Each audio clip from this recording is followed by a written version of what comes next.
Brenda Spencer. A reporter called the house while the shooting was still happening. He asked her why, and she said, "I don't like Mondays. This livens up the day." On the morning of January 29, 1979, 16-year-old Brenda Spencer loaded a rifle, sat by her front window, and began firing across the street at Grover Cleveland Elementary School in San Diego. Children were waiting for the gates to open, and she shot 8 of them. She started with 9-year-old Cam Miller, because he was wearing blue, her favorite color. Principal Burton Ragg ran outside to help, but she killed him. Custodian Mike Suture tried to drag Ragg to safety. She killed him too. A police officer was hit in the neck. 36 rounds, 15 minutes, then she barricaded herself inside. The phone rang. A reporter from the San Diego Tribune had been calling houses near the school looking for witnesses. Spencer picked up the phone. He asked her if she could see the shooting, and she said, "Who do you think's doing the shooting?" Spencer lived with her father in a house littered with empty bottles. They shared a single mattress on the floor. Staff at her school had flagged her as suicidal. A psychiatrist recommended she be admitted to a mental hospital, but her father refused. That Christmas, she asked for a radio. Instead, he gave her a Ruger semi-automatic rifle with a telescopic sight and 500 rounds of ammunition. She later said, "He bought the rifle so I would kill myself." She surrendered after a 7-hour standoff. Once negotiators promised her a Burger King meal. Spencer pleaded guilty to 2 counts of first-degree murder. She was sentenced to 25 years to life, denied parole 6 times. She's still in prison. She is considered the first modern school shooter in American history. At her 2001 hearing, she said something no one expected. "With every school shooting, I feel I'm partially responsible. What if they got the idea from what I did?" Lionel Tate. He was 12 years old, and he said he was just copying what he saw on TV. On the night of July 28, 1999, Lionel Tate was left alone with 6-year-old Tiffany Unick in his family's living room in Broward County, Florida. His mother was upstairs. The TV was on. Professional wrestling. She called down and told them to be quiet. 45 minutes later, Lionel came upstairs and said Tiffany wasn't breathing. She wasn't just not breathing. Her skull was fractured. Her liver was lacerated. She had a broken rib, a swollen brain, and bruises across her legs, feet, and neck. Over 35 separate injuries. Doctors compared the force to being hit by a car. Tiffany was just 6, and Lionel was 12. He said he was imitating wrestling moves from television. He didn't mean to hurt her, but no wrestling move fractures a skull, no accident lacerates a liver, and no 12-year-old inflicts 35 injuries on a 6-year-old without knowing exactly what he's doing. The jury convicted him of first-degree murder. The judge called his actions cold, callous, and indescribably cruel. Lionel Tate became the youngest person in modern American history sentenced to life without parole. He was only 13. The sentence was overturned in 2004. His mental competency had never been evaluated before trial. He took a plea deal for second-degree murder, time served, and 10 years probation. Then he walked free. But 1 year later, he held up a pizza delivery man at gunpoint. He was sentenced to 30 years. The judge told him, "You've run out of chances. You do not get any more." Tate is still in prison. The wrestling defense made headlines around the world. But Tiffany Unick, the 6-year-old with 35 injuries who never got to grow up, barely made a footnote. Thompson and Venables. 38 people saw them walking with the toddler, but nobody stopped them. On February 12, 1993, 2 10-year-old boys walked into the New Strand Shopping Center in Bootle, England. They were skipping school. They spent the afternoon shoplifting sweets, batteries, and a can of blue paint. At some point, they started watching children. One of them later said they had a plan. Find a small child and lead him to the busy road outside.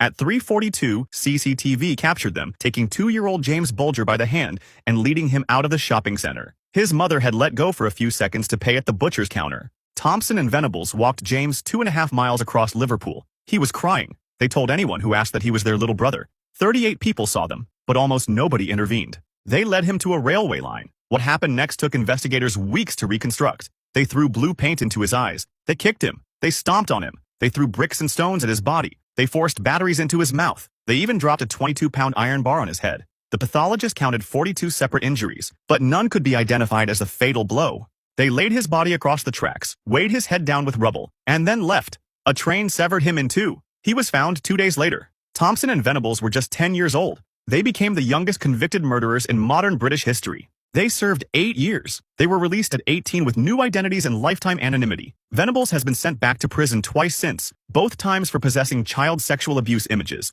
James Bulger was just 2 years old. He held Venables' hand the entire walk, thinking they were taking him home. Eric Smith. He was riding his bike to summer camp. So was the boy he killed. On August 2, 1993, 13-year-old Eric Smith was heading to a recreation program in the small town of Savona in New York.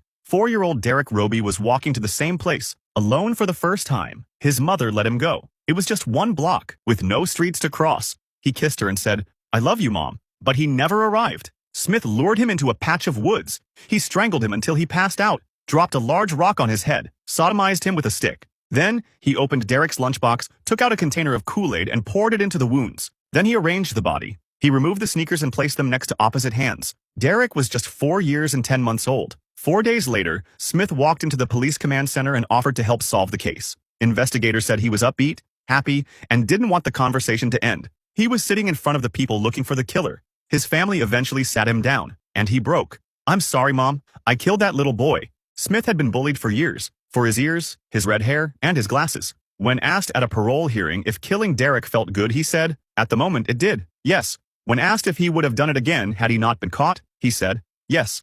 He was convicted of second-degree murder and sentenced to 9 years to life. He was denied parole 10 times. He was then released in 2022 after 28 years. Derek's parents spent every one of those years fighting to keep him locked up. On August 2nd, wherever they are, they still get white ice cream with sprinkles. That's what Derek called vanilla.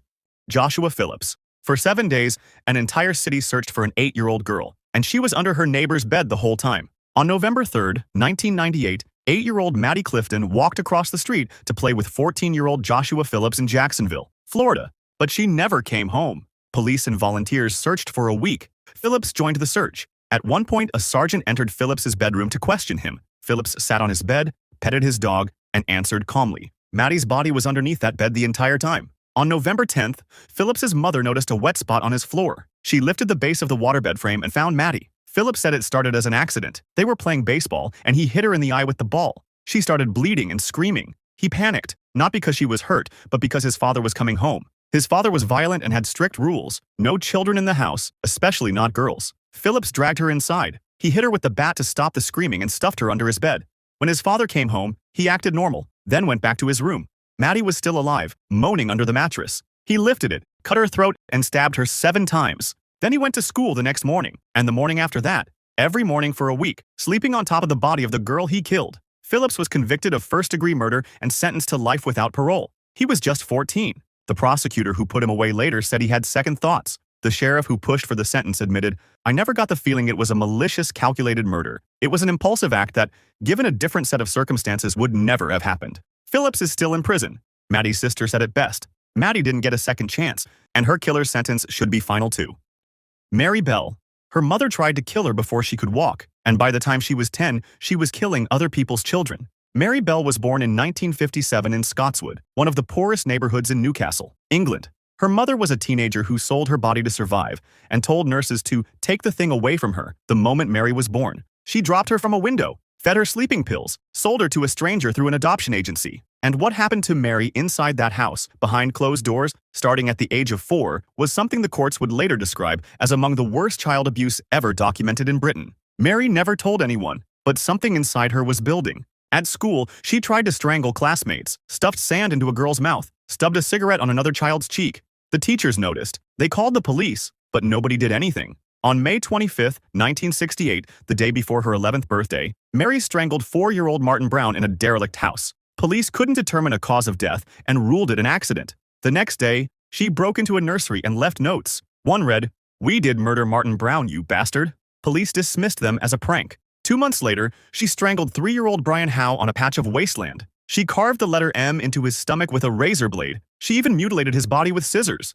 At Brian's funeral, a detective watched Mary standing outside as the coffin was carried out. She was laughing, rubbing her hands together. He later said, "I thought, my God, I've got to bring her in. She'll do another one." She was convicted of manslaughter on grounds of diminished responsibility. She was just 11. She was diagnosed with psychopathic personality disorder. She served 12 years and was then released at 23 with a new name and lifetime anonymity. She has a daughter now, and a granddaughter. Neither name has ever been made public. The courts decided that the child who killed 2 boys deserved a second life, one that no one would ever be allowed to find.